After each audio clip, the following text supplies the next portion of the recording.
Дима зло смотрел на девушку, которая, плача, умоляла не бросать ее. «Вот прилипала», — подумал он, — «как же она ему надоела». Дима уже несколько месяцев избегал Анжелу, думая, что она когда-нибудь свыкнется с тем, что они больше никогда не будут вместе. Но нет, Анжела вела себя так, будто они до сих пор с Димой пара. Она то и дело караулила его у дома, у фирмы его отца, у университета, чтобы потом демонстративно упасть перед ним на колени и, плача, умолять вернуться к ней. «Дима, Димочка, любимый, выслушай меня, пожалуйста. Я ведь люблю тебя, люблю больше, чем она. Она тебя недостойна, она использует тебя». Дима зло оттолкнул девушку и, глядя ей в глаза, сказал: «Смирись уже, наконец. Я не люблю тебя, Анжела, и никогда не любил. Я уже сделал предложение Оле, и мы скоро поженимся». «Никогда не любил?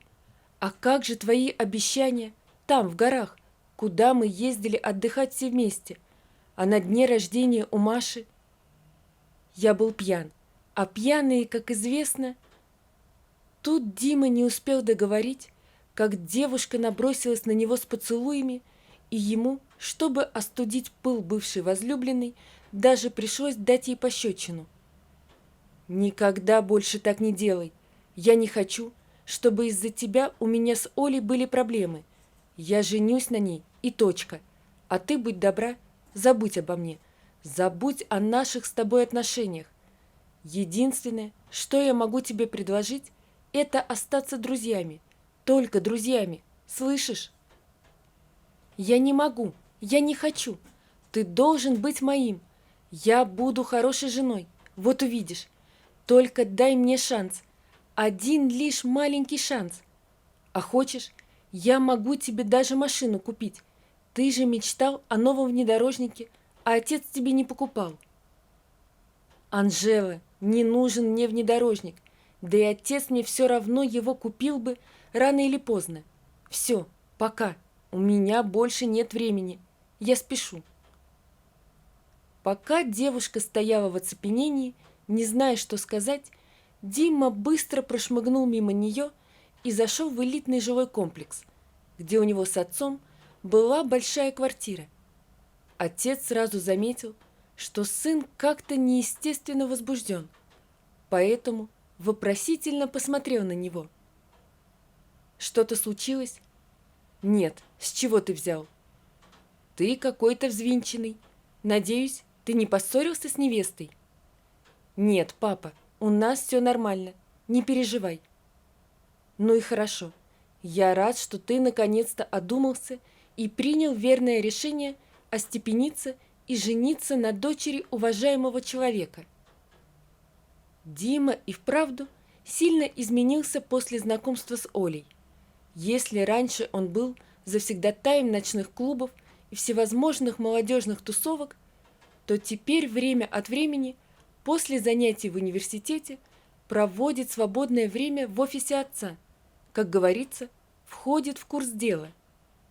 Петр Олегович был и сам удивлен такому преображению сына, ведь раньше ему то и дело приходилось вытаскивать из всевозможных передряг, а сейчас он сама воспитанность и учтивость.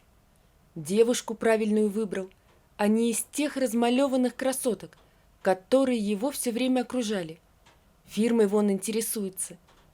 Иногда Петр Олегович даже гордился сыном, а иногда боялся, что вдруг в один прекрасный день Дима снова возьмется за старое и устроит такое, что ему долго придется за него краснеть.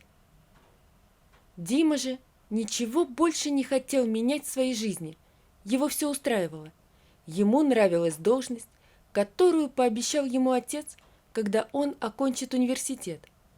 Он любил свою невесту, да и, если честно, ему уже надоело постоянно впутываться в различные истории. До свадьбы оставалось чуть меньше недели, когда к ним домой приехал будущий тесть Димы.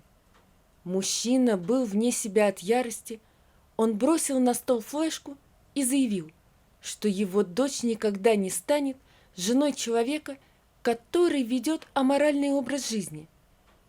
Дима не мог понять, где он провинился, ведь после знакомства с Олей он действительно забросил все молодежные тусовки и всерьез занялся учебой. Петр Олегович вставил флешку в компьютер и спустя несколько секунд просмотра видео поменялся в лице. «Как ты мог опозорить меня? Что ты за человек такой? Тварь! Убирайся из моего дома, и чтобы духа твоего тут не было, у меня больше нет сына». Дима не мог понять, что такое увидел его отец, что решил отречься от собственного сына. Но после просмотра видео он понял, что к чему. На видео годичной давности, которое почему-то выдали за свежее и как-то даже вставили недавнюю дату, Дима танцевал в стриптиз-клубе и заигрывал с девушками легкого поведения. Затем он взял шампанское и, выпрыгнув на сцену, буквально поливал всех игристым напитком. «Папа, но это было давно, это какая-то подстава. Уходи, убирайся прочь». Дима вышел на улицу и хотел сесть в свой «Мерседес», но охранник преградил ему путь. Молча пожав плечами, Дима отдал ключи от машины охраннику и, оглянувшись на дом, в котором он когда-то жил, шагнул в неизвестность. Хорошо, когда есть друзья, которые в такое трудное время могут подставить свое плечо. И Дима знал, у него такие друзья есть. Поэтому без раздумья направился к своему самому лучшему другу. Поймав такси и доехав до дома лучшего друга, Дима быстро поднялся на второй этаж, где была расположена квартира Валеры. «Валерка, ты дома?» Но в ответ ему послышались чьи-то приглушенные голоса, а потом в коридор вышел Валера с Олей. По их внешнему виду можно было определить, что Дима пришел не вовремя, и если Валера слегка смутился при виде друга, то Оля стояла с гордо поднятой головой. «А что ты ожидал? Что я буду плакаться и умолять тебя, чтобы ты меня не бросил? Нет, этому никогда не бывать. Делай, что хочешь, мне уже все равно». Дима вышел на улицу и понял, что он больше не может никому доверять. Отец его выгнал на улицу за то, что он не совершал. Вернее, совершил давно, еще до знакомства с бывшей невестой. Бывшая невеста изменила ему с бывшим лучшим другом. Дима несмело шагнул на проезжую часть и в следующую секунду услышал звук тормозов. «Ты в своем уме? Ты чего творишь? Себя не жаль, хоть других бы пожалел». Дима смотрел на пожилого мужчину невидящим взглядом, и старик сразу понял, у парня беда, и ему срочно нужно помочь.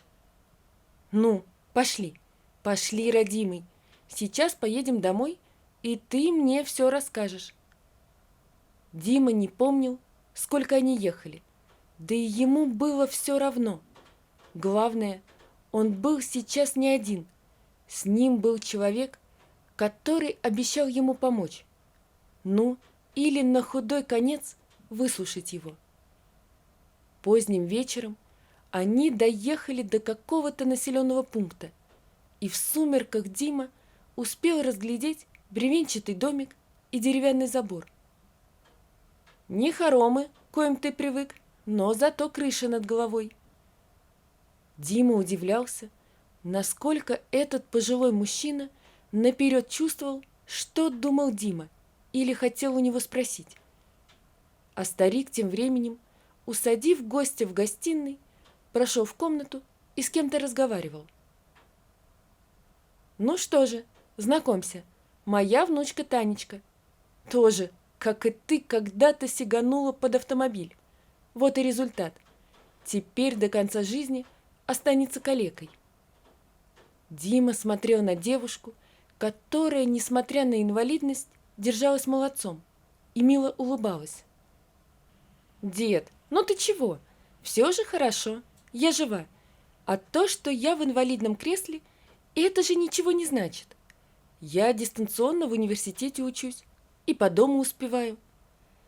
Девушка еще хотела что-то добавить, но старик ее перебил. «Хватит себя расхваливать, а то гость подумает, что ты к нему в невесты набиваешься». «А ты разве мне не жениха привел?» А я-то обрадовалась. Девушка громко засмеялась, тем самым вызвав смех Димы. «Ну, вот и хорошо. Раз смеешься, значит, уже передумал умирать». «Передумал. Давайте ужинать. У меня все готово. Давай, внученька, на сытый желудок и думается хорошо». После ужина Дима с его спасителем, Виктором Борисовичем и его внучкой Таней долго разговаривали о жизни. Он им рассказал свою историю, а они ему свою. Виктор Борисович сразу понял, что Дима хороший человек, добрый, только оступился по молодости, но его можно было исправить, если направить в правильное русло. «Я тут подумал, тебе все равно идти некуда, поэтому оставайся, живи у нас сколько душе угодно. Только помни, бездельничать не позволю, будешь работать, как и все». Как и все, это означало, как и все работники небольшой фермы, которой владел Виктор Борисович. Дима очень старался, может, тем самым он хотел отблагодарить Виктора Борисовича, а может, просто хотел понравиться Тане, которая своим веселым нравом не давала ему скучать. «Скажи, как это у тебя получается?» «Получается что?» «Жить весело и смотреть на жизнь с оптимизмом. Ты же калека, инвалид. Продолжай, я уже привыкла к этому». «Нет, ты меня неправильно поняла». «Да все я правильно поняла. Но только лучше быть такой калекой, как я, чем быть недалеким человеком». А ведь в чем-то Таня и вправду была права.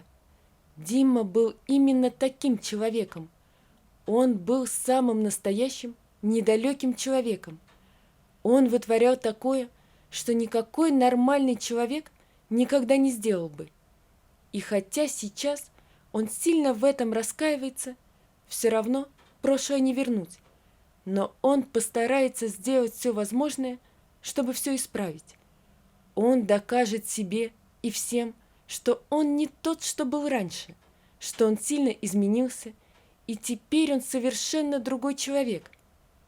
Ему было к чему стремиться, он хотел соответствовать Тане, хотел, чтобы она посмотрела на него другими глазами, увидела его в новом свете. Ведь Таня была особенной девушкой. Он смотрел на нее и не мог понять, что с ним происходит. Его тянуло к этой девушке, но тянуло не так, как другим, чтобы просто провести время. Ему хотелось заботиться о ней, оберегать, дарить радость и счастье. Теперь каждый день Дима ловил себя на мысли, что днем и ночью думает о ней. У него даже пропал аппетит, и он даже схуднул малость, что не скрылось от глаз Виктора Борисовича. «Ну, что опять стряслось? Похудел что-то, осунулся? Заболел, что ли? Или по дому скучаешь?» «Нет, все нормально». «Вижу я, как нормально. Рассказывай, не чужие люди, поди». «Виктор Борисович, не поймите меня превратно. Влюбился я в Таню. Жениться на ней хочу, если вы разрешите, конечно». «Это у Тани спросить надо. Я не смею распоряжаться ее судьбой.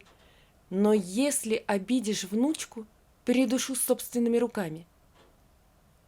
Таня согласилась выйти замуж за Диму, и спустя год после свадьбы у них родилась дочка. Дима был счастлив, что у него такая понимающая и любящая жена, а на дочь он и вовсе нарадоваться не мог. Вот только нет-нет, да задумается, как там сейчас его отец, думает ли о нем. Сообщить ему, что он женился, и у него родилась дочь, или не нужно. Все эти мысли долго не давали покоя Диме, пока однажды судьба сама решила все за него. Был жаркий день. С самого утра на ферме кипела работа. Должен был приехать инвестор, который обещал вложить немалые деньги в расширение фермы, чтобы потом получать экологически чистую продукцию и реализовывать ее в своей сети супермаркетов. «Виктор Борисович, а кто это у вас?» «Это Дима, мой зять. Хороший человек. Такие сейчас редкость». «Вот как? Хотите, познакомлю? Дима, подойди, пожалуйста. Познакомься. Это Петр Олегович, а это муж моей внучки, Дима». «Здравствуй, папа». «Ну, здравствуй, сын. Я вижу, ты возмужал, женился даже. Ну, что же, знакомь с женой меня, что ли? У тебя еще и внучка есть. Дедом ты стал». «Я дед? Вы слышите? Я дед. И это обязательно надо отметить. Я столько всего пропустил. У меня сын женился, внучка родилась. А я...» Петр Олегович был рад, что наконец-то его сын изменился и стал ответственным человеком. Ему очень понравилась Таня, вот только жалел он, что девушка не могла ходить. А во внучке он и вовсе души не чаял, да и она тоже не слазила с рук деда, когда он приезжал к ним в гости. А недавно Петр Олегович отправил Таню с сыном в Израиль. Там врачи пообещали ему, что поставят сноху на ноги, и у них получилось. Таня хоть и прихрамывала, но все же начала ходить. И Дима теперь по-настоящему счастлив. У него любящая жена и дочка, дела идут в гору, да и с отцом отношения налаживаются. Теперь он знает наверняка, что счастье не дается просто так. За счастье нужно бороться, его нужно заслужить. Вот такая история, друзья. Напишите, пожалуйста, что вы думаете об этой истории. Не забудьте подписаться на канал и поставить лайк. Всего вам доброго. До свидания.